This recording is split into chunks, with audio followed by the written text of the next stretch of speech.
Job सोडून content creation करावं का? भरपूर जॉब करणाऱ्या लोकांच्या मनात हा विचार असतो, तुम्ही करायला पाहिजे की नाही. मी माझी गोष्ट सांगतो, मी जॉब करतोय आणि मी सुद्धा विचार केला होता, मी हे खूप चांगल्या प्रकारे करू शकतो आणि मला सुद्धा जॉब सोडायचा आहे, कंटेंट क्रिएशन फुल टाईम करायचं आहे.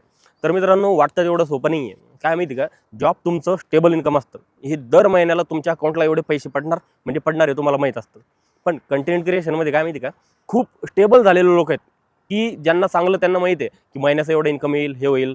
पण त्यांना सुद्धा एवढे मोठे प्रॉब्लेम फेस करावं लागू लागले माहिती का आजकाल. काय माहिती का, जर तुमच्यावर कॉपीराईट आला, कॉपीराईट स्ट्राईक आली किंवा असे काही प्रॉब्लेम झाले, यूट्यूब तुमचं मॉनिटायझेशन कधीही एका दिवसात तुम्हाला न सांगता एका दिवसात बंद करू शकतं. तुमच्या तुमच्या तेव्हा की नाही तुमच्या डोक्याची जी व्यवस्था होईल की नाही, तर ही म्हणजे भयानक असते. कोणी जवळ तुम्हाला विचारणार नाही किंवा कोणताही तुमचा व्ह्यूवर तुम्हाला येऊन पर्सनली ₹10 माझ्याकडून घे असं म्हणणार नाही. कारण तुमचा संबंध फक्त हा व्हर्च्युअल आहे. कोणी तुमच्या डायरेक्ट संपर्कात नसतो. का तुमच्या संपर्कात कोणी आले ते देऊ शकतात थोडंफार, तो वेगळा विषय.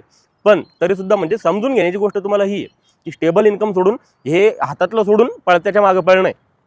तर मी काय सांगतो माहिती काय, डायरेक्ट जॉब सोडून तुम्ही फक्त फुल टाईम हे नका करू. तुम्ही तुमच्या जॉबसोबत हे करू शकता. मी करतोय.